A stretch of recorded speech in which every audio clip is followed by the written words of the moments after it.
person that lost accused the other of cheating? Like 20 minutes into top 8, I'm in finals. Hello and welcome to another episode of the Win and In podcast episode. I really don't know. We've had a lot at this point, but we don't keep count. Today is going to be a little bit different because we usually podcast on Sunday, but today we're doing it on a Friday morning, and today we are here with our usual guest, Mr. Jonathan Wyatt.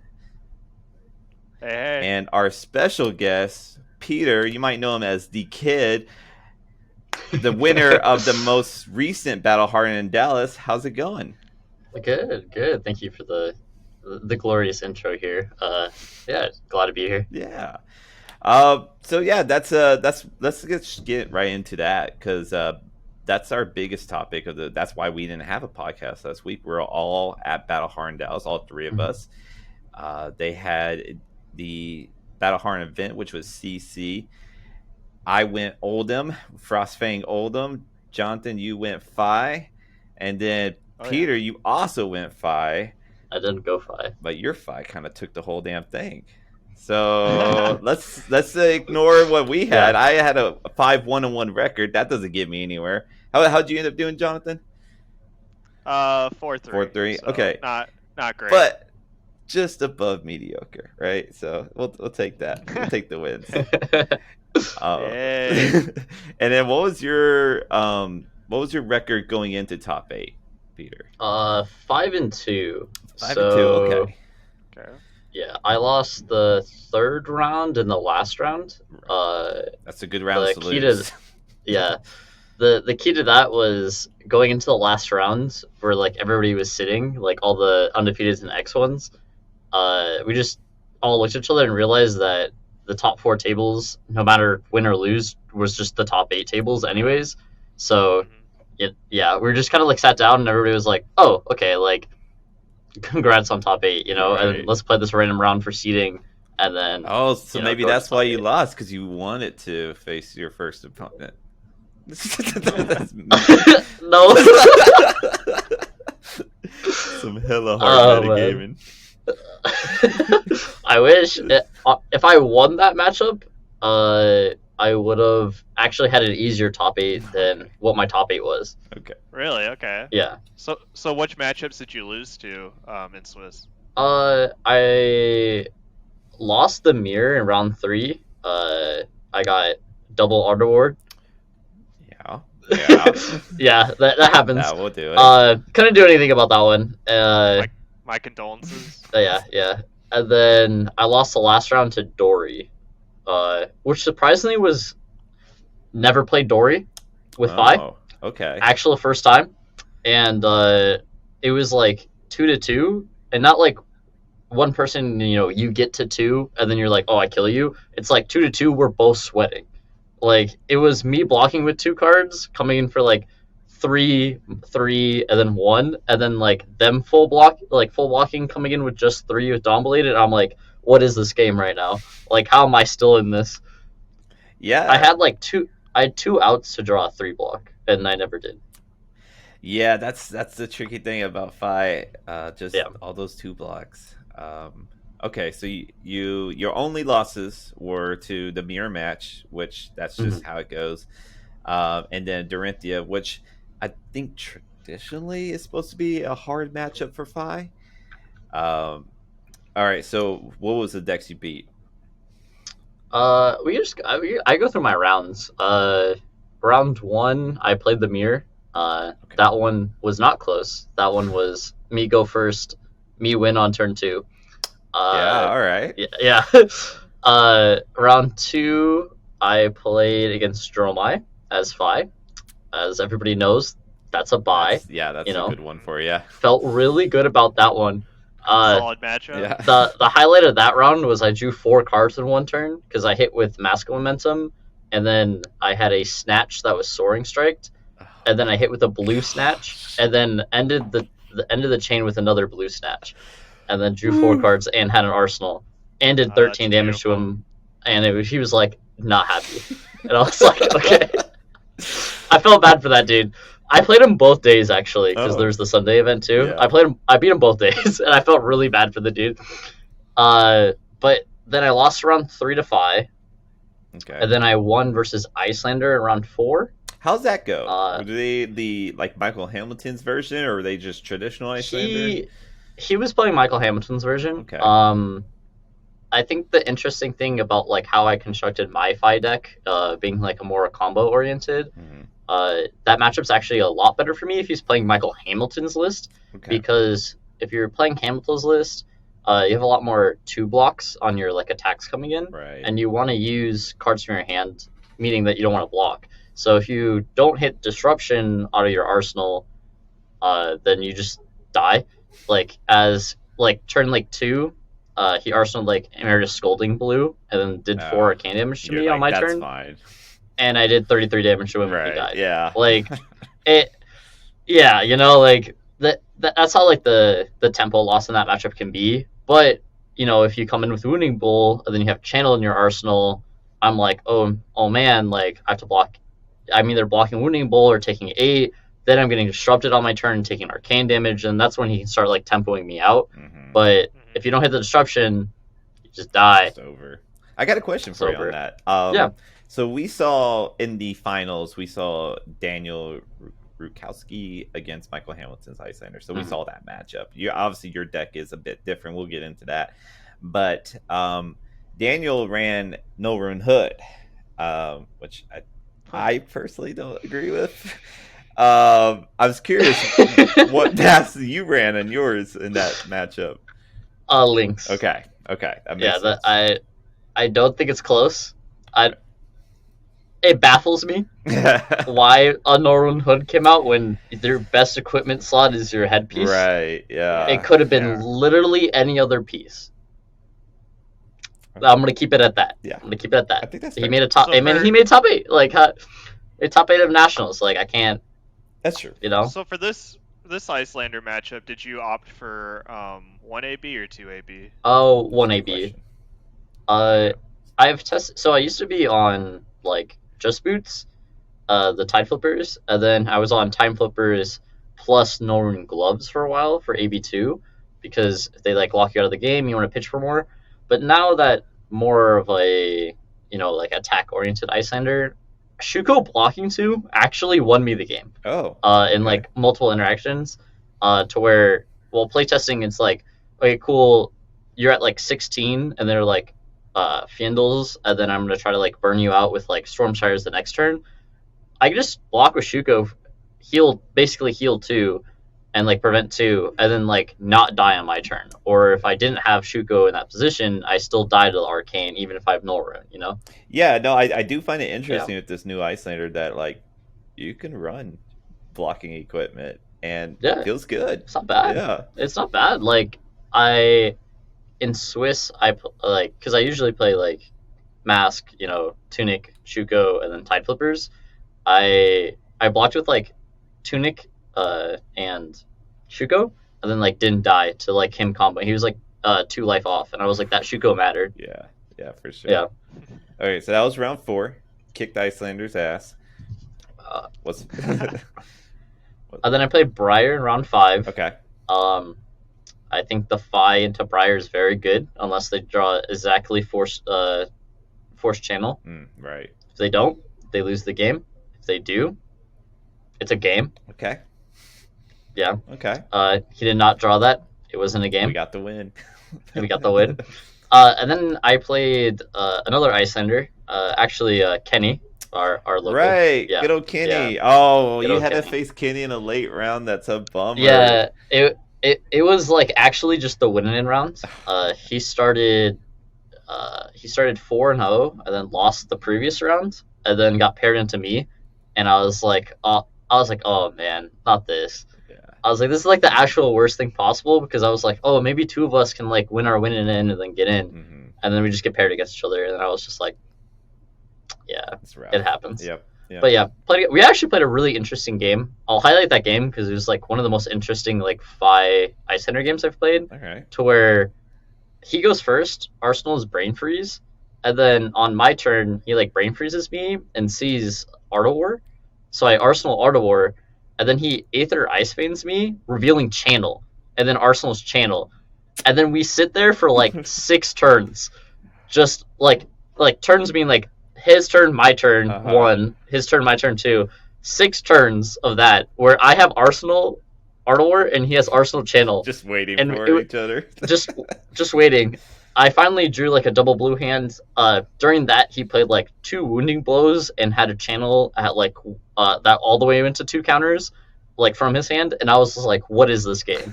Like, this is like the weirdest game I've ever played. Like in this matchup." And then eventually, I drew double blue hand, was able to auto war through his channel, and then like he died like 2 turns later. So yeah. All right. Yeah, I love playing against people you know because it's like you tested your decks against each other. You guys know exactly kind of Yeah. like what you're representing, and then like also just kind of the hidden spice that you added in at the last minute and stuff. So it's just like it just becomes all this drama. Like Yeah. I don't know, but it's always so tough to bring and kind of end someone's day like that.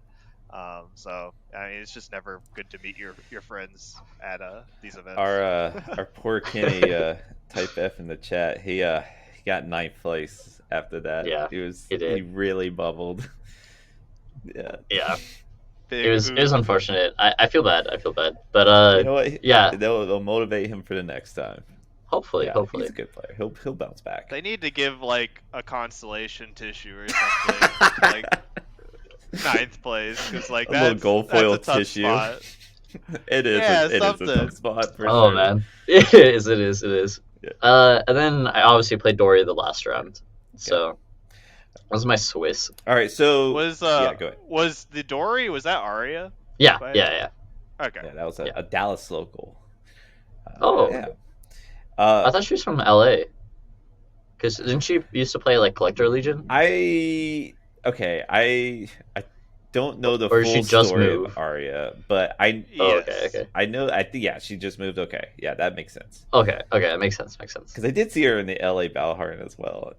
Anyways, Because I saw the Collector Legion thing, and I was just like, I know the owner, so I was like, wait, if you have that, you have to like have been to like played at his store, right? So I was like kind of I confused. gotcha. I was like, wait, is this a local or? You never know, That's you know. true. Like going to these big events, you never know who's like actually a local. So Yeah, like it's man, Dallas was kind of weird for me because it's like, oh yeah, my old locals, but then I'm also coming with you guys, you know, since I'm a Vegas local now. And I just feel like a local everywhere at this point. yeah. A man that wears many That hats. basically. Ooh. It's good to know people, you Yeah, know, like yeah. when I go to these big events, I love seeing like everybody I know. Like I talk to like pretty much anybody I can. I never shut I up, always so. see you with somebody. Yeah. I like my favorite part of like card games at all is legit talking to people. Like talking to people in of rounds. I talked about it well, I recorded a podcast with Sean like Wednesday night at like midnight. Terrible idea, by the way. And I was so tired. And we were talking about it, how like Flesh and Blood like talking between rounds is so easy in Flesh and Blood. Everybody's nice. Everybody's super approachable, and you're just like, everybody's fun, you know? Like you'd be like, hey man, like that's interesting. Like, can we talk about it? And then like nobody's like, nah man, I'm saving this tech. You know? They're like, yeah, let's what's your opinion on it? Here's my opinion on it, and stuff like that. Like, let me see it from your point of view, and it's like so much better than any other game I've played. Yeah, I definitely. I'm see always that. talking to people. You know, and like honestly, good for you, man. Because Yeah. I think I mean myself included. I'll a little shy away from like some of the big names, but I always see you talking to big names, and I imagine you didn't have to like be like, I beat you, now I can talk to you. I imagine you just went up and talked to them. Yeah. No, I've talked to a lot of them at like multiple events in a row, and going through. I think like Brendan Patrick is like the easiest one for me to talk to because I was like one of his like original like 10 Patreons when like Arsenal Pass okay. like did that, and like I subscribed to his Patreon, and then like 2 weeks later we were at like calling Dallas or calling Indy and stuff like that, and I just like walked up to him and I was just like, hey man, I'm one of your Patreons, and he was just like, this kid's wild. Like this kid does not care. And I was just like, and now I just talk to him every event I see him, you know? That's cool. That's fun. Yeah. Okay, so we're in the top 8 now. What was your place in top 8? Do you remember? 7th. 7th. Okay. So, Okay. 7th. All right. which is key. Yeah. Which is actually key Yeah, later in the story. Yeah, because now more than likely you're having to go second every game. Yeah, or they get to choose. They do get to choose, right? Absolutely. Which people don't know how to choose correctly. And I can allude to that. Yeah. Do tell. Yeah. Okay. So I don't think people understand the concept of going first and second, of like why you should go first and second, right? Mhm. I think like the normal allocation is that like people, if you're playing an aggro matchup, they want to go second, but they don't understand why would you want to go first and why would you want to go second. So a lot of people are like, oh, I want to go second because if I go first, all I'm doing is just like arsenaling a card. I have to block on turn 2, but if I go second, I always have tempo. But when you're trying to find key cards in decks and your deck revolves around like key interactions, like Briar, for example, they need to find channel, they need to find force, they want to arsenal the extra cards so they can play 2 non-attacks and their attack. Right. I feel people don't understand that and they just go second because they're like, yeah, I saw that somewhere, I should go second. And then they don't really think about why they want to go first in a certain matchup or want to go second in a certain matchup. And I think I definitely won games like in the last like couple of major events I've been to where people just choose to go second when they should just choose to go first. And I'm just like, wow, okay, you just gave me the game, like, or you gave me tempo, Right. although you thought you're getting tempo by going second, but now I have a 5-card hand first, and then you take so much more damage. Mm-hmm. Yeah, I do feel like Fi is one of those where I could see it being tricky as far as like if you're picking up a Fi deck on if you want to go first or second. But yeah, I mean, I think that is one of the big things that are learned through the game. As a player, as you're learning, you start to pick up like, oh, it's not so obvious anymore. Like you do have to think about it. Yeah, it's weird because I think Flesh and Blood has evolved too to where it was pretty easy to go first or second when you first started playing the game. Like when you played Chain or against Chain or with Chain, you're just like, yeah, Chain just wants to go first to Shackle. Shackle. It's like pretty. That's like point A to point B, easy to understand. And then you're like, you sit across from Fi, I think especially this day, and you're like, okay, is he playing my weird ass version, or is he like that obviously won, or is he playing the normal like Mask Momentum plus like Flame Skill Furnace for like the aggro matchups? Because I think versus that deck, you want them to go first because it's easier for you to block continuously. Yeah. Versus if you're playing against my version, I go first and I get an Arsenal Art of War, you could die on turn 2, which is just like what it is, Right. Which a lot of my Briar opponent obviously let me go first and instantly regretted it. Was this the same Briar that you faced before? No, different. No, okay. No. Yeah, different. Just curious. Different. I did play him on Sunday again though, and I felt I also beat him on Sunday and I felt bad. Yeah, I played like multiple people like at the top tables both days, and like it was like a lot of the top tables were the same people, which is like good to see, right? Like yeah, it was really good to see like the same people over again. But that also meant I had to beat the same people over again, sure. And then I was like, they're like, oh, I'm getting revenge, and then I was like, no. But Yeah, it's what it is. Yeah, the people that play competitive Flesh and Blood, they're all on the travel team, right? Yeah. So like you see the same faces, and like realistically, if you want to get in the top 8, like you know who you need to beat. That's true. Right? Like that's true. It's always going to be like there's always going to be those top level players that you're going to need to surpass in order to get to that level. So it is kind of interesting to see like those people around. So I think the Briar player, I'm gonna look up his name right now because I faced him as well on day 2 or there were three Briar players in but the top 8. Right? One of them was in the top 8 Battle Hardened Dallas last time.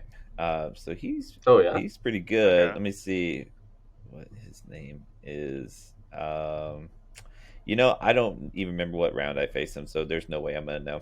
All right. But I think this was the same guy that you faced because I remember seeing him in top 8. I'm like, yeah, he's pretty good. That makes sense. So, all right. So he went first. You said? No, he told me to go first. Okay, yeah. gotcha. He picked to go second. Yeah.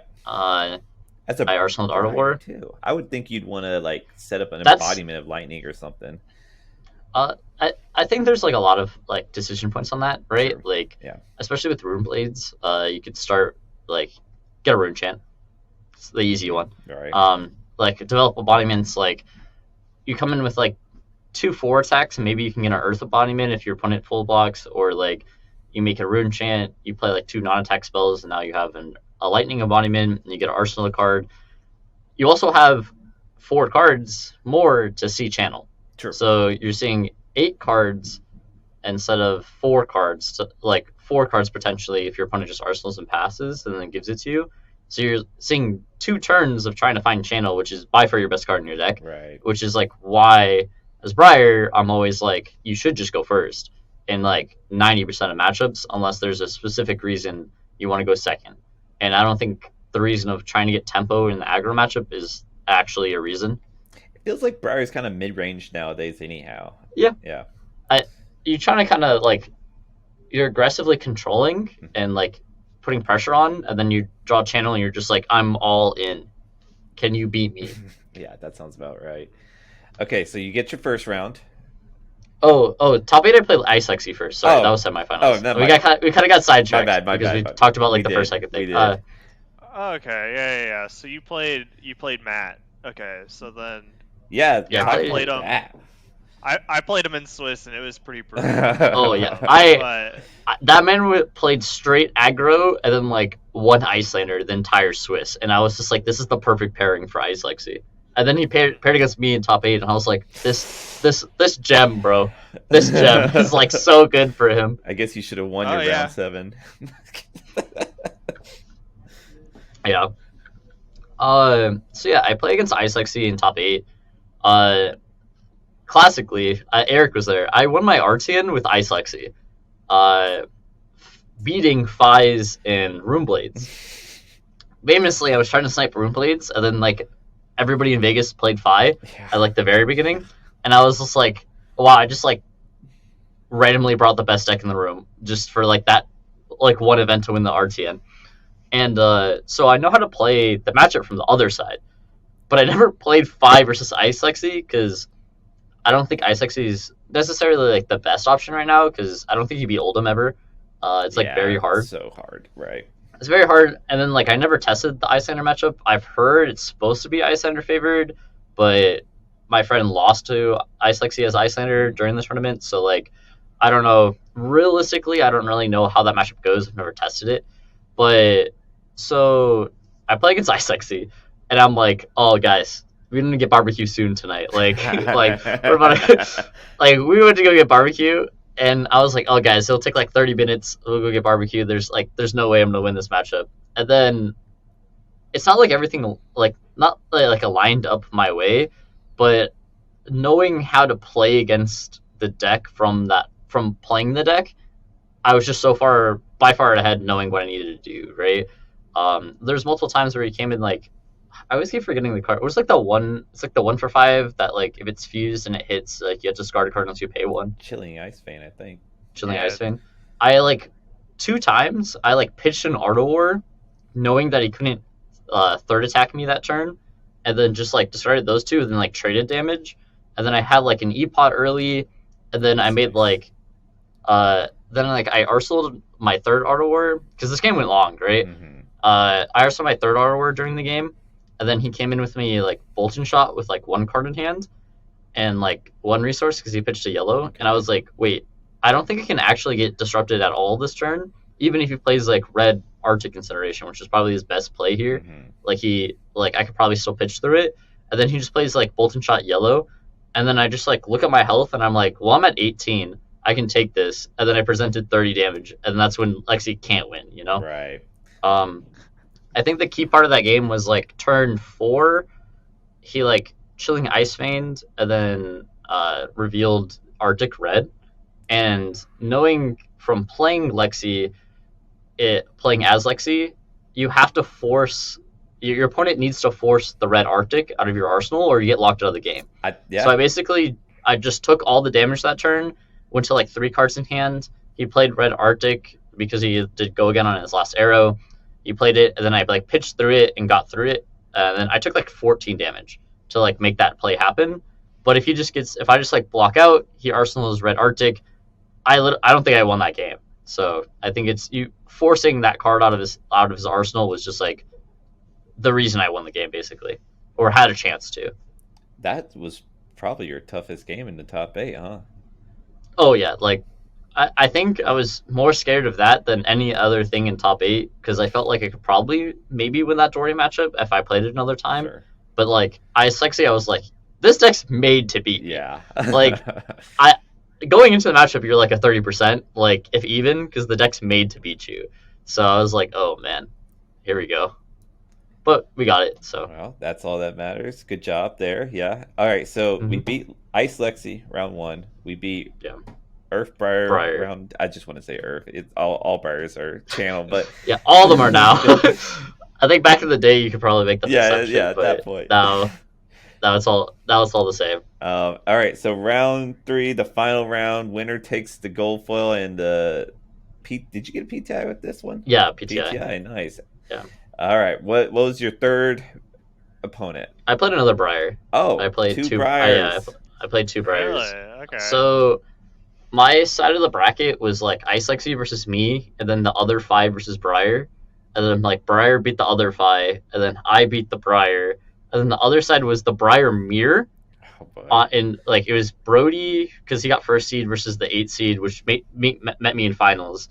And then like the 8 seed beat Brody. And then it was like Michael Fang versus Arya, which is the Dory. So it was the Olden versus Dory. And then like that game was hilarious because she like double shunted him to win the game. Yeah. And then she loses to the other Briar. So I play the 8 seed Briar, which matters because I want to go first. Yeah, and now you get the choice. I got the choice. I went first.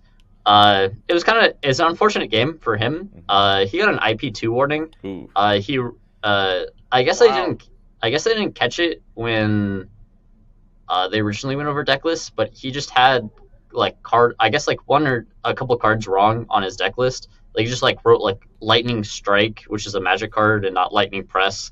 And like I think he had a couple of those on his deck sheet, and they just give him an IP2 because he just made a mistake. Yeah. Right? It's not like he was trying to intentionally like cheat. Like he was just it's what it is. Yeah, welcome to the finals. Yeah, welcome to the finals versus the aggro mirror, and you have to get an IP2, right? And so he gets the IP2. Painful. I get to go first. Actually, something that I didn't know going into this is they actually changed how IP warnings work in like the first and second cycle. Okay. Because I remember I don't know when they changed this, but if you went first and your opponent had an IP and you got to play your entire turn 0, and then they still wouldn't tick down their IP because it was the end of their turn, you would tick down the IP. Right. Now it's whenever you would draw. So interesting. Yeah, so you basically have like 3 turns instead of just 2. Yeah. So to where you're. I gotta go first, and then even if I just arsenaled him past, he would still tick down, right? Because he would still draw up on the end of the turn technically. And I was like, oh wow, this is actually like worse for me. But I was like, he still has an IP. I don't care. I presented like 9 damage on turn 0, and then with like and I drew Auto War, so I was just gonna arsenal it. And then he had the actual worst hand that he possibly could have. Was 2 block attack and double Earth Amulet. Ooh. So he takes 7 on turn 0 of the game. Starts at 33. Hey, that's a setup turn. And then he goes to his turn and he draws Lightning Surge because obviously I know because he later turns. Okay. And he just goes Earth Amulet passes. And then he missed the embodiment, and I was like, "You can have it." You're like, I was like, "It's been rough for you already." I look at my hands, and I'm just like, I think I win on this turn. And I'm like, he has an IV2. I just feel bad for this guy because he just played like the most stressful like semifinals game of his life, and like missed so many embodiments. And I'm like, it's turn 0, man. Like, you have an IP. Like, take your embodiment. Like you have to draw 3 for your final turn. And I like pop Blossom. I play Art of War. I have like Belittle. I have like Spreading Flames, and I swing with like Sword, and I think I presented like 42 damage this turn, and he full blocks with his entire equipment. Right. Right. and 2 cards in his hand, keeps 1 card in his arsenal, and just like attacks for 4, and then I'm like, that's nice. I'm gonna kill you. Yeah, it's over. Yeah. I just felt bad. It's like one of those situations where it's like, I won, but I'm like, I just feel bad for this dude because you play for like 8+ hours, and then you're just like, yeah, I have an IP2 and I get rolled by Combo Fi in the finals, and like, you're like, oh man, It's so weird. Yeah, like what are you supposed to? yeah, like what? Even with I the mean, what- 4-card hand, I don't think he won that game. But it was just like the ultimate feels bad. The game was like 4 minutes. Yeah, it's just salt to the wound, right? And Yeah. it's just it's like, what are you supposed to do? Just lie down and take it? Like at that I mean, point, basically. and like, like just playing competitive Flesh and Blood, at a certain point you can kind of like generalize like when the swings happen in the game, right? When Yeah. momentum is lost or gained, right? And when your opponent is willing to give you a mistrigger, like That's a big anytime tell. in Flesh and Blood, Yeah. like that just means I'm about to kick your ass, dude. Like this isn't Yeah. gonna change anything, because like they calculated that, so like because that's all the game is calculations. But yeah, I think that's kind of a wild finals. It Like, is. It was. Yeah. It was. But, Did you hear the drama we behind take it? those. We take those. I don't know how, like, it feels Well, weird, I was honestly. there, Okay. but like you could explain it. I could tell you if it's how. Yeah, accurate let it me is. tell you, because this is my information. My sources are not legit. Okay. I watched all of it happen, so I'll tell you like what parts are Okay. right or Okay. what parts I need to correct. From what I was Perfect. told, the Mhm. Briar Mirror in the beginning, the person that lost accused the other of cheating, and so because of that, there was another deck check, and then that is how the IP came upon with the second deck check. Because you would think, because top 8, you give out your decks, they check it Mhm. to make sure it's all legit, and then they give it back to you. So you would think anything would be found at that point, but because someone said something, that's why there is another deck check. Yeah, that's pretty much accurate. It wasn't quarters; it was semifinals. Semifinals. Okay. Yeah. The Dory opponent that he played against in semis just was like, "Yo, can you deck check this dude?" Like, I watched the game. The game was wild. I mean, like triple channeled like 3 turns in a row, and like Mm. I understand, right? Like, you get rolled like that, and he's missing embodiments left. Like, he was nervous, right? Right. And I can't blame him. Like you're playing for a PTI. You're playing for plus $300 from like third, fourth to first and to first, second, and you're like, there's a lot on the line, right?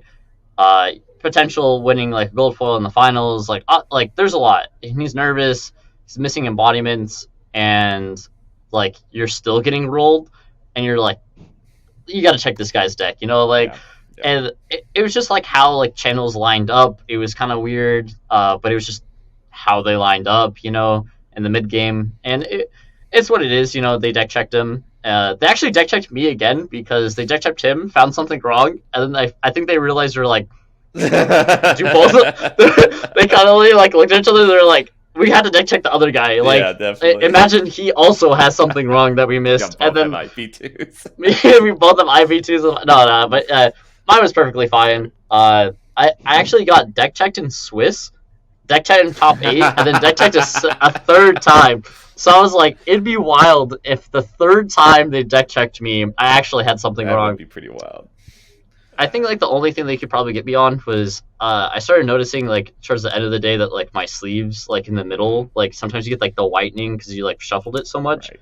And I was like, I have another pack of sleeves in my bag. I could probably like re-sleeve this. Then they were like, oh, we're gonna deck check you, and I'm like, please don't because you're just like sitting there, and so part of the story of like why I was like, oh no, like I sat here for so long and like I could have like sleeved the entire time, is that I finished my quarterfinals match in like 10 minutes, and then the Briar versus Fi matchup was already done, and the judges were like, well, your side of the bracket, you could just play your semis real quick. So I just scoot my mat over and instantly play my semifinals match like 30 seconds after I play my quarterfinals match, and then I kill my opponent on turn 3.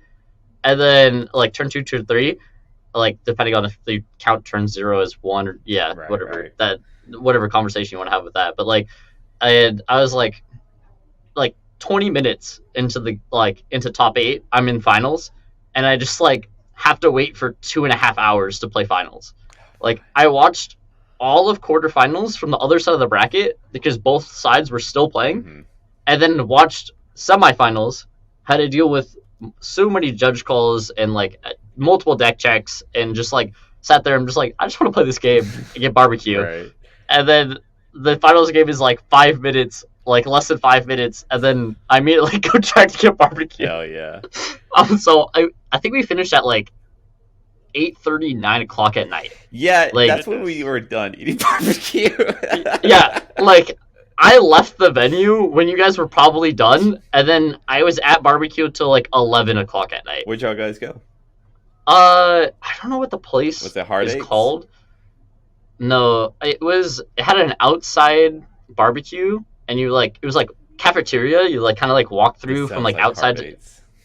Is it? It sounds like it. It sounds like okay. I don't know. I don't remember the name, but it was really cool. Yeah. It was really good.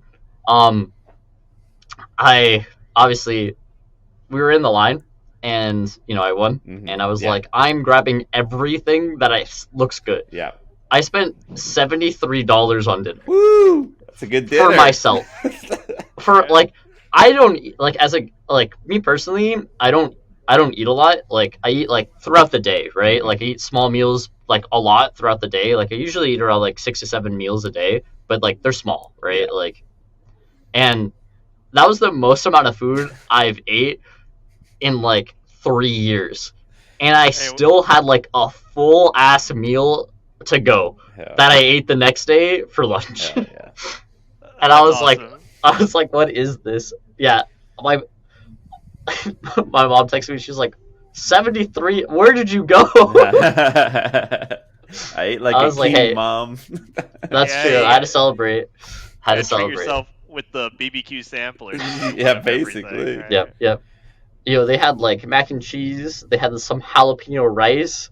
They had like a jalapeno bun. I was like, I got sausage, and I got these like chicken bacon wrapped rolls, and then like. Damn, we always talk about food like it's right so when I'm hungry right? On this podcast. Like, I swear, man, like we're a bunch of foodies around here. So it's so good.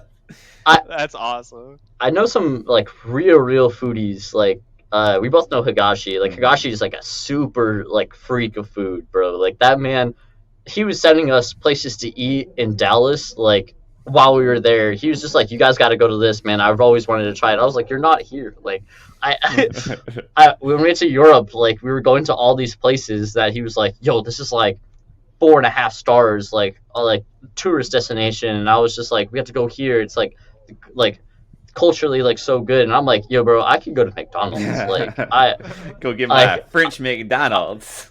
I just like eating, like you bring me anywhere if you're gonna feed me. What was the Pulp Fiction line? A Royale with cheese. Royale with cheese. Some gourmet shit. Yeah. All right. Well, okay. So I do want to talk to you more, but I also do know that you have to get on a flight. So feel free to just say we got time. Okay, yeah, we got like 20 minutes. All right, cool. All right, because I know Jonathan as a 5 player here. He obviously looked at your deck list. It's not only is it on the TCG, but you posted on Twitter, right? Yeah. And then you have a deck tech video. Yeah. I actually don't know if they updated the one that's like on the official website because it was wrong. It's always wrong. I hate this website for that. There's like 7 cards missing, and I'm like, how did you fuck this up? I don't know. It seems so weird. I think the wildest thing is when I looked like online, and it's like there was like an Oldham deck that I was like trying to copy and paste into like Talishar one time from like Nationals winner, and there was like eight Lexi cards in it, but it's just an Oldham deck, but it just has like 2 playsets of arrows and like 2 rain razors, and I'm like, What is that? Alright. I was like, why is this in this? Like, this is a national deck list. Like, how is this? Right.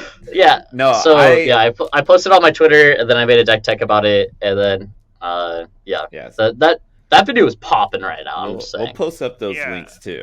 Yeah. So that anyone listening can or watching can find it too. Yeah, I absolutely love it when people post their deck lists and Mhm. all that kind of stuff themselves, because as you mentioned, Fab TCG is always like kind of weird. I remember looking at Brody's list recently, and like from not this last top 8 but Minneapolis, but like he was running Crown of Dichotomy and Null Rune Hood under that deck list. So it's like, just gonna ask him, hey, what's the tech, man? What's the secret? What's the Nord Hood?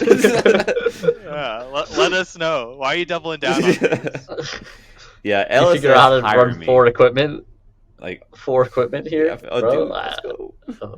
I I want a job at LSS because I put in every deck list. I have this like spreadsheet and I just like take averages, right? And I put in Mhm. every deck list and I have to delete so many because it's like, oh cool, yeah, this isn't complete at all. And I don't know what to fill in the blank.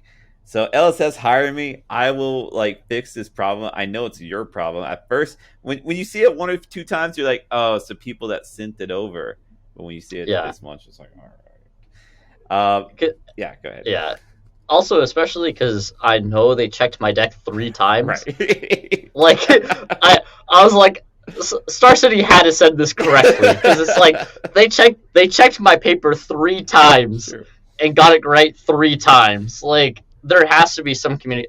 I think it's like, I don't know, like that dude's probably working. I know LSS team is like super small. Yeah. That dude's probably working like 10, 12 hours a day. Like, he's there to mess that up. But it's like, that's the dude that like messes up so much, and he's just like, why do I keep doing that? You know, it's like that dude's like, why does this always happen to me where I forget like 2 lines? It's probably And it's like like- his last job of the day too. Like he probably does some other stuff, and it was like, all right, just 100%. these. Yeah, for sure. 100%. It's Splash like job. 8 p.m. New Zealand time. Yeah. He's been working since like 8 His a.m. dinner's gone He's like cold. 12 hours. Like, his wife's like, when are you coming home? Dinner's The cold. children are crying. He's just like, he's just trying to get home, and he just fucks the deck list up, and then he's getting flamed on Twitter, Yeah. and it's just like, Yep, by a bunch of nobodies. there's some random dude, and I was just like, because I tweeted, I was like, at Fab, like Twitter, like, how do I tell you that like the deck list is wrong? Like, I'm just gonna send you like the deck list to like make it right, because Nice. like Hell yeah. I want people to be able to like copy the list when they see it online, because like I started out playing the game and I see all these top 8 lists, and I'm like, that gives you real area to like start, you know, Yeah. especially playing the game like more competitively. And I was just like, I don't want my deck list to be wrong, and like somebody copies it and they're like, why is there 74 cards? This is like some new tech, and I'm like, No. I was like, oh, the worst part of it is they took out Salt the Wound, which is like That's a bad card. the main combo. It's like literally the main combo of my deck. And I was like, that's like the one thing you couldn't take out. Right. It was Salt the and Blaze Headlong wasn't in there. Ooh. And D-Rude actually messaged me on Twitter, and he goes, you ain't playing Blaze Headlong? And I was like, the list is just wrong. Yeah, Like, that's it's just wrong online. And he's like, oh. And I just like sent him the real list, and he goes, that makes a lot more sense. Dude, LSS is telling you your list is trash. This guy got You gotta lucky. update. This guy got lucky. These dumb Americans don't block. That's why he wins. All right. Do you wanna kind of go into that a little bit? Like you said, you have a how-to guide, so we won't have you like do a whole bit on that. But Yeah. I know, as like I was saying, Jonathan's a 5 player here. So I'm gonna leave it to you, Jonathan. What strikes you on this list? Yeah, so I mean, one of the biggest things that and I think you talk about it as well, is that you're running Blossom of Spring, and like not a lot of people are running that, but it's really a great starter for getting off your belittles and getting access to more resources. So it definitely makes sense, especially when you're running more 1 costs as well. But I'm curious, what matchups are you specifically trying to side that in for? So Blossom is actually the chess equipment that I want to play more than the other ones, but I have to play the other ones certain matchups. That's why I run 3. So the theory behind Blossom of Spring, right, is as Eric knows, our local got really inbred with like the amount of 5 players that play That's a word for at it. locals. I'll only say He may have said something about that. it's pretty bad. Like, it got to the point to where like there's like 4 out of like the 8 people that like I normally test with were all 5 players like for the road to nationals, and it's just literally carried forward until everybody in like my main group of testing players have played Fi or play Fi currently, because we're like, this is the deck that we're all like, we've put like 4 months in, or like since Uprising came out, I think it's like 2 months ago, like 2-3 months of like, we've only played Fi for like 3 months. And it kind of came from that to where understanding how we were going to be able to beat the mirror and other aggro decks. And that's how it's cutting blues. I think the Kadachi lists and the other like Emerald Blade lists that are playing the 3-block blues, like the Soul Bead Strikes and more stuff like that, they don't have natural go again. I can allude to that later. They're playing a lot more blues to try to like facilitate more of the 1 cost, play like Take the Tempo, Razors, and like cards like that. More E-Strikes, stuff that doesn't have natural go again, or like have more cards in hand that need blues. They're using that to try to tempo people out and trade damage and be more efficient. But what Blossom of Spring and Belittle do is you can cheat on blues. And cheating on blues is actually really important, because if you draw a double blue hand in the mirror, you lose like 3 to 4 damage, which usually is the game, right? Because usually towards the end game, if you're not killing somebody at like 12-0, like through them full blocking, they'll live at like 2-3, and then if they live at 2-3 and they kill you in response, you lost probably 2-3 damage that entire game. That's the difference between drawing a red versus that second blue in that hand, right?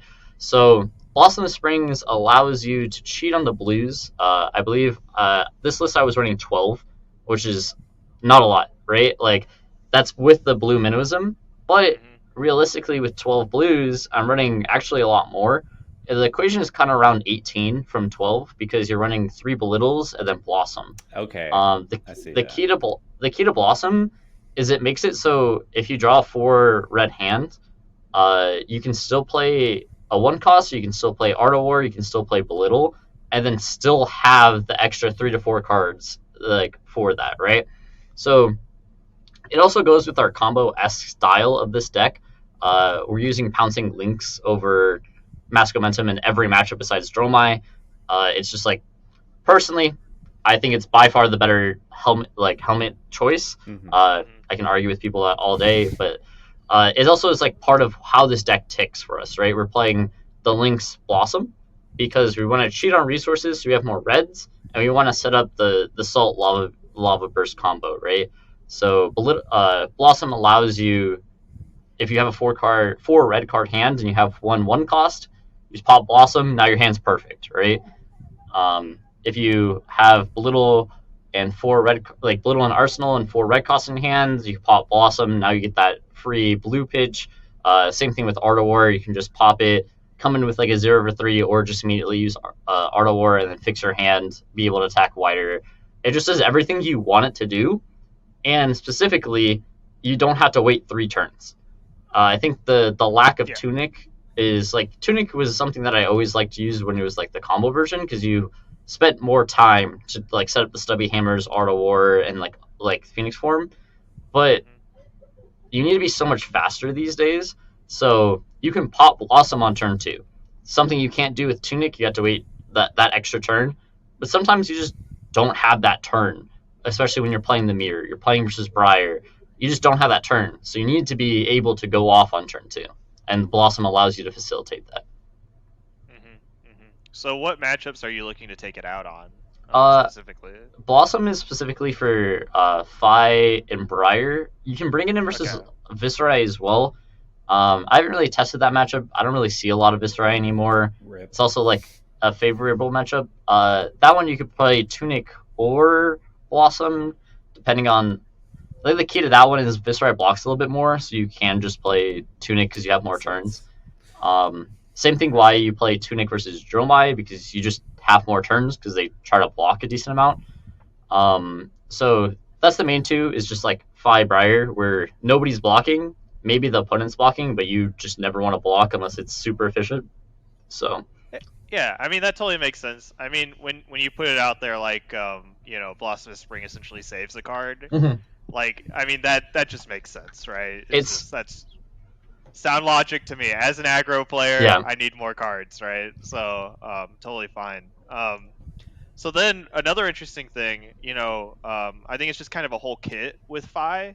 But you're running the Flame Call Awakenings. That's just another value card similar to Belittle. But you're also running Rise from the Ashes and only 2 Phoenix Flames. Yep. So I totally get that, when you play Rise from the Ashes, you really only need 2 Phoenix Flames in your graveyard to kind of get the value out of that and value out of Fi's ability. So just kind of curious, when are you bringing in the second Phoenix Flame, and then what are you trading it out for? So the second Phoenix Flame is actually main board. I think like on my equation, I have it in the sideboard because that's the one I put behind my hero, so I don't forget. And that's kind of yeah. So I run 2 Phoenix Flames in every matchup. So 1 in the graveyard, 1 in my deck. That's why like sideboard is the graveyard one. Sorry, it's but like when you have your sideboard, it's like always behind your equipment. So it's behind the hero because the worst thing possible is forgetting to put a Phoenix Flame in your graveyard as Fi, because you lose like 6 damage. So I literally reveal my hero and just shove my Phoenix Flame in my graveyard, and my opponent complains. I'm like, we both know this starts here. Like we both know this is the card that starts here, and like that. So you never forget. It's something I always told. I remember when we played like an Armory, and I played Fi like 4 rounds in a row, and every Fi player forgot their Phoenix Flame, and I was like, guys, just put it behind your hero, and then you never forget it. And then it was like mind explosion. So, but no, I play 2 Phoenix Flame in every single matchup. I don't ever bring it out. I thought about bringing it out versus Dory. Good thing I didn't, because that's how I almost won that game. The theory behind 2 is that it is by far the worst draw in your deck. If you draw a Phoenix Flame, it is like the actual worst thing possible, because it attacks for 1 off a card, which is very bad. If it's not free, like using a full card to attack for 1 or maybe 2 off Shuko is like such bad value, right? So I only want 2 because I don't want to ever draw it, and then the unlucky times I actually draw it, I'm most likely pitching it to I'm probably coming in with it, but I'm either coming in with it or pitching it to play a 1 cost, so it's back to my deck for Flame Call. The whole reason I play 2 is Flame Call. Flame Call being such a powerhouse, I think it alludes to Spreading Flames as well, because Spreading Flames is either the best card in your deck or the worst card in your deck, and it's not close. And how to facilitate Spreading Flames being the best card in your deck is playing Flame Call on the same turn, because it turns Spreading Flames from a like 1 for 4, because you're probably getting your Phoenix Flame from the graveyard, to like upwards of a 1 to 7, which it's good value. 1 for 7, like that's pretty good value, Which is the same thing with like Flame Call, right? Because if you play Flame Call second and it's attacks for 3, if you have an Art of War, now that Flame Call, instead of being like a 1 for 4, it's like a 1 for 6. It's a 1 for 7 off Shuko, with Art of War. True. In of itself, it attacks for 3, then turns on Shuko, so it's really like a 1 for 5. So it just trades up, right? Flame Call is the reason we want to. Rise from the Ashes is actually a card. When people told me to play that card, I looked at them and I was like, you're just like, bro, I thought we were trying to test today. Like, and then and that was like my initial reaction to the card. And like the first like 3 times I played like that card in testing, I was just like, why am I playing this card? Like, this is the first thing I want to cut. And like Wesley just looked at me and he goes, this is the best card in the deck. And I was just like, what? I was like, what do you mean? That card has grown on me. I actually believe that's one of the best 0 costs in the deck now. Interesting. And I don't equate it to being a card that is really wanting you to have multiple Phoenix Flames in the graveyard. A lot of the time, and I alluded to this in my deck tag, is like, a lot of the cards now don't say control 2 Draconic. It says if you've played a red card. So if you play Rise, and then you play Phoenix and attack for 3, and then you break the chain, and then now you can play Flame Call Awakening and get that Phoenix Flame because you've already played a red card from turn, and you get to reset the chain to be able to activate Phi ability with that same one Phoenix Flame from the graveyard. So it's also a plus anthem. A lot of the time I've played it and then come in with Mounting Anger for 7. Which is pretty big. And then like Mounting Anger for 4 is already good. Right. But Mounting Anger for 7, and say I have the 2 Phoenix Flames, so I get that card, and I can activate Phi ability, then you're just like, the amount of damage you can do with that card is just so immense. It sounds like when you play your Rise from the Ashes, and then if you can spread out your Phoenix Flame, however amount you spread it out, you're essentially going from a 0 to 3 card to a 0 to 4, 0 to 5, and then like you're saying, just adding that along the chain, which is always good value. So perfect. I mean, thank you so much. I mean, I wouldn't have known about the second Phoenix Flame, but it totally makes sense because I do the exact same thing. So.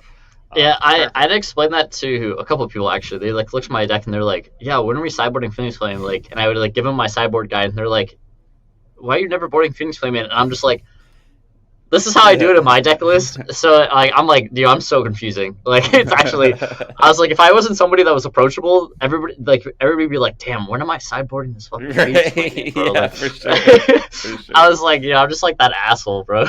You know what? It's all the more reason to watch your video, man. That's true. That is true. So you can figure out what I'm doing. You. Yeah. So then, like, I just got two more questions on the Blues, and hopefully they'll be kind of quick because one of it's more a lecture on my end. But like looking at your energy potions, right? I did notice, most people are running 2 for the utility, but you're running actually 3 of them, and I imagine that's for the ice matchup. Yeah. But can you go into a little bit more detail on that one? Yeah. So I found out pretty early into playing against Icelander that E-Pot is by far your best card, and it's not close. The hands and the games that you play E-Pot on like the first couple turns of the game are completely different versus the games you never see E-Pot, right? If I go turn 0, play E-Pot, Arsenal Art of War, I'm probably like 90% to win that game because I can't get disrupted. Even if they play Channel, I could probably just play through Channel through the 2 extra resources. Every Aether Ice Vein making me discard 2, play through Blizzard, there's so many cards to where that could be detrimental for me to where I just get a free pass. Like Insidious Chill, make me pay 2 cards or discard a card, boom, pop E-Pot, I still have a 4-card hand. So it's one of those cards that it's like energy. I equate it to damage stacking. Like I remember Tariq Patel had a good article about damage stacking with Chain, like leading into PT1. I equate E-Pot to the same thing. I love potions because it's like sacrificing a card early to having a better late game and better cards later into the game. Makes sense. And that's why I want to play 3 because I want to maximize the amount of times I see that card. And I think you can play 2 and it's fine. I just think I have the slots for 3. I'm not trying to play anything. I like playing very consistent amount of numbers. I don't like playing random 1-ofs or 2-ofs. Like, I want to play 3 because I know this card. If this card is like, I sometimes want to see it, but I have to play it main board. Is that card really good? But E-Pot, I always want to see versus Icelander. So that's why I want to play 3. So. All right. So then, I really appreciate hearing that, but now we got to go to the low point of the podcast because now I just got to ask you. Why only 1 Minnowism? Like, why would I need more? Well, yeah, that's because if you ever have a Belittle in hand, you have your Minnowism in hand, you're not gonna go search for another one. You're unlucky. Just SOL. Yeah. Okay. Here's the thing. Here's the thing with Minnowism, right? I never want to cast Minnowism because it's the same as the Phoenix Flame algorithm, right? It's a full card for 1 damage. I think in Chain you can get away with it because you can always Creepers it, and then now you're using it's like +1 and an extra action point. But with Phi, it also breaks the chain, so it's pretty bad in every situation possible unless you're pitching it. So I only want to play 1 because I only ever want to get it through playing Belittle or pitching it to anything else in my hand, right? And I think the opportunity cost of drawing it with a belittle, like the statistics behind that is just like actually minimal. I like we could do the math on it like another time, but like obviously it's gonna get higher later in the game or like there. But like I think I could probably count on like one hand the amount of times I've drawn belittle plus minimalism in the same hand versus the infinite amount of times I've searched for it off belittle, you know? Okay. All right. So better to be lucky. Always. Yes. Always. Oh, it also matters because the deck's also built to where every time you play Art of War, because you want to go like 0 for 3 and then play Art of War, so you get like the free damage, right? So they don't less information for your opponent. All my blues are in a way to where if I've already played an attack, I can play another one besides Snatch. Snatch is a finisher, as like blue Snatch is a finisher. But like every other one of my blues, even if I draw it after I Art of War, I can play it that turn. That's why I'm playing like the 2-block ones that are like 1 attack go again, because I can always play it off of Art of War. If I Art of War, banish, draw 2, and I draw blue, shit, I can still play it though. You know? Yeah, and I figured the Spreading Flames as well. Yeah. You have another card to kind of Bump up. it. So yeah, so I like. Turn I should really go like on. I really like your blue loadout. My only real criticism on your deck was ever really the minnowism thing, just because like I have a level of comfort there. But that's just don't draw it at the same time, big guy. Like yeah, look, I mean like ever since this deck came out, I have been playing it a little bit, and obviously you're doing something right because it works. So congratulations on your success, and like yeah, I mean. I think we're already kind of seeing like more of these versions of Fi come out where they're combo representative, and I think it's strong to have, and it's still alive despite what other people think. Yeah. So I think glad to see it. The also big point is that building Fi and like being good with Fi at this current moment, you have to make conscious deck choices about variance, right? To win the mirror, you need less blues. To beat Icelander, you need to have 3 E-pots to have a higher blue count, or play extra belittles to like try to get through frostbites and playing through the 1 frostbite they give you every turn. Like these are conscious deck list constructions that you have to think about, and the margins are so thin of like winning and losing a game in current day that like, yeah, if I'm in top 8 and I have a belittle, but the 4th card I draw is the blue minnowism, like it sucks. But the times that I pop Blossom, play belittle, search blue minnowism, and it's the only minnowism, and I can Art of War for free without having the fear of hitting, and I hit another blue, but I can instantly play that blue. Those interactions are going to happen more often than me drawing a 1 of card and one of my other 3. Like it's a 4-card combination, and if I draw 2 out of 4, that's actually like statistically very unlikely in a 60-card deck, because I play 61 if you count the Phoenix Flame that searches my graveyard. Okay. Yes. Whatever it is, like it's statistically unlikely for me to draw at the same time, and I think that's the margin I have to try to not hit to be able to win these games. That's fair. I want to say one quick thing. I feel like both of you guys failed to really expand on is that the you can get a cold foil Blossom of Springs. It's a little harder to get a cold foil Fiendal Spring Tunic. So if you want to look good, that's the way to go. Yep. Agreed.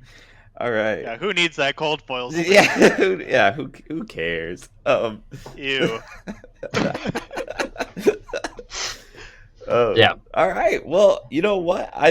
I feel like I know how to play Fi now. I feel like I can take this deck for a go. Oh yeah, watch my deck tech, bro. I talk for 20 minutes on just I will. Random, like, me and Sean talk a lot. Like, if you ever watch, Eric specifically, we can talk, right? Yeah. And like that's like the one great thing of having a podcast partner that like you can like really vibe with and talk a lot with, because you can never shut up, and that's very good because there's never a dull moment. That's true. Of just being like, yo, like, we had a 45-minute conversation about like Transformers or something like that, and it was just like the most random off-topic thing, and we just cut it out from the podcast because it was like this has nothing to do what we're talking about, but we just sidetrack 45 minutes.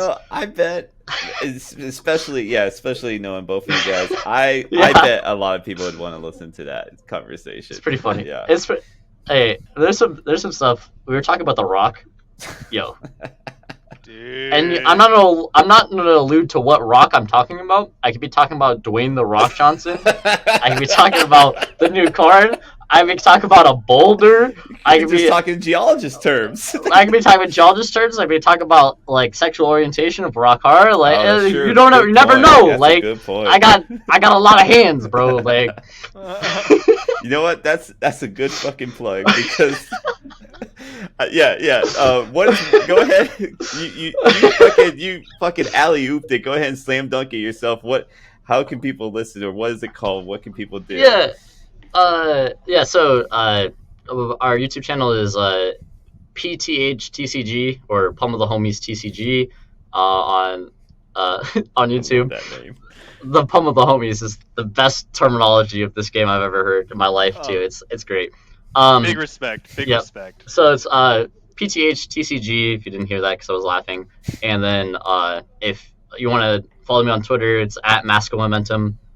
You can always tweet at me or DM me. I don't have Twitter notifications on, but I check my phone every single hour because I'm addicted to my phone. So, because I'm a Zoomer. So, and I'll always respond. I'm always down to talk to people. You do YouTube comments and stuff like that. We're trying to post regularly. I have like 2 podcast episodes in the back that we're trying to edit. Multiple deck techs coming out. Hell yeah. Basically just trying to grind, trying to have fun. Just 2 dudes on a couch talking about some random shit. I got a big ass chain behind us that I've never been able to sell. I forgot about that guy. Yeah. And so yeah, it's just like it's thematically fun. You know, it's just 2 dudes on a couch talking about a game that they like playing. You know. It's okay. I got a big ass Oldham behind me. Okay, well there it goes. Oh my god. Okay. Yeah. Yeah, there's our boy right there. All right, well, cool, man. Peter, I appreciate you coming on. If you're ever in Vegas, if you go to Darkside, I think and I'm not just saying this because you're on. I honestly think that's the best card shop. But Darkside Gaming, that's the place to go if you're here in Vegas and just want to, shoot the shit. And wait, is that the place where Matt Rogers played? Yeah, it's where Matt Rogers came. This is where Matt Rogers. What? Crazy thing about that. So actually, right now I'm actually at Darkside Games. Just shout out real quick because they allowed me to use their booth because I didn't have a webcam. I found that out just like last morning. Like last night, I was like, wait, I don't have a webcam in my room on my computer, and I was like, all right, I quickly text. I was like, hey yo, can I use the streaming booth? And they're like, yeah, go ahead for it. That's why I have like a green screen behind me. And so in this booth, but yeah, Matt Rogers actually came to our Pro Quest. Like he was just randomly in here, like in time. Like he was just in town and just showed up to both Vegas Pro Quests to qualify for PT1, and then just made finals of both, and it was just like crushing locals. And I was just like, it's just the most random thing because like everybody's like super hyped. It's like first qualification for PT1, and then just the best player in the world walks in the door and just goes, what up, mate? Yeah. We're here to beat your ass. And then he brings his like best friend, which is like shout out Aaron, bro. I test with him online all the time now. But like Aaron's just like they're just like the nicest dudes, and they're just like, hey mate, I gotta beat you here, you know? And you're just like bro, I'm just like some random Vegas local, and you're just like the best player in the world. I'm just trying to I'm trying to be scared of playing you at the Pro Tour, not playing you at my local Pro Quest. Although I did win that Pro Quest at Darkside Games. There you go. Dude, how can you hate someone when they're just so nice? Oh, they're so nice. I know. They're so nice. Yeah, they're so nice. I remember being like, okay, yeah, no, I'm gonna, this guy's gonna be my enemy, and it's the nicest fucking guy. I'm like, yeah, I can't hate you. They ask you questions in between rounds. They're just like, oh man, I never really thought about it that way. Like, oh, these Americans just like don't block, you know. And this guy's he's like, oh, I'm gonna go outside and get a drink. You know, you want something? And I'm just like, this dude's so nice, bro. Like, he's asking about our foils and stuff like that. He's like, oh, I haven't seen a selection of foils like this since my shop. And I'm like, I'm like, this is. I was like, okay. I was like, this is the nicest human being I have ever seen in my life, and he's just like casually beating everybody. Dude, he's just joke like with you too. Like, yeah, he's like in the middle of the game, he's just like, oh, I can't believe that happened. You're just like, do I be mad? Like, I can't. Like, it's so fun. Like, they're just class acts. Like, I love everybody. I love them so much. It's so fun. Yeah, you show up with a clenched fist, but you gotta release that, and you gotta open up for a hug. You gotta come Yeah. True. Hey, come in for the real stuff, guys. Yeah. Oh, man. They actually asked about my deck on Twitter and stuff like that. I was like, I had a good conversation about it. Cool. Dude, Twitter Fab pops off. Bro, Twitter Fab. There's so many like Magic and like Legends of Runeterra and like everything else. Like, I've been part of like a lot of communities on Twitter. Dude, Fab Twitter is different, dude. Everybody is like 90% of the time is super nice. Everybody is like talking, like just super excited about everything, and like randomly you'll just get like 33 comments on some random post about like ice cream or some shit. And you're just like, people are just debating about ice cream in like the comments, like, and it's not like, oh man, like your opinion's invalid and stuff. They'd be like, yo, bro, you like vanilla? Have you had sprinkles on that shit? That shit's so good, you know? And they're just like hyping you up, and you're like, what is this? Like, it's just like the wildest interactions I've ever seen online. Oh man, I just love the memes. Like, great memes.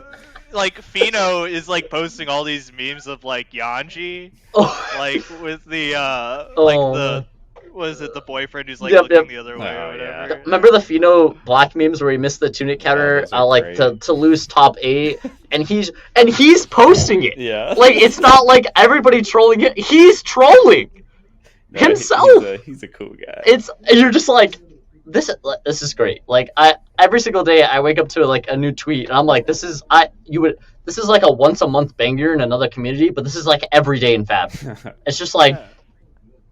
All right, we got a great. That's our Twitter plug for this That's episode. our Twitter plug. At Magical Momentum, I talked about the cool, refreshing taste of Dr. Pepper yesterday, and my boss like commented under my thing and just like flamed me for leaving it at the store last night, and he was just like, shit. And I was just like, but have you drank the cool, refreshing taste of Dr. Pepper with 23 unique, flavorful flavors bursting in your mouth? You know, like. I was leaving this for you, man. Maybe you wanted some flat soda when you woke up, you like, and got into the workout morning. You know, like that coffee ain't doing it. You know, that Dr. Pepper though. Oh, yeah, but yeah, 100%. Thank you guys for having me. Yeah, obviously, it's been a great time. On. So yeah, I'm about to get on a flight to Salt Lake City to play Pokemon regionals. Yeah, this guy does TCGs of all nature. That's awesome. Yeah. So just from me, just want to say thank you for coming on, and thank you for sharing your deck tech and stuff, because that's what makes the community great, and we really appreciate it that you're willing to push the community further in our search for creating great decks. So thank you. All right, we won't hold you any longer. This has been another episode of the WINANDIN podcast. Thanks for listening. Yeah, I don't know what episode we're on, but I just want to give a thank you to you guys, the listeners, and then obviously to Mr. Peter and Jonathan here. Thanks so much, guys.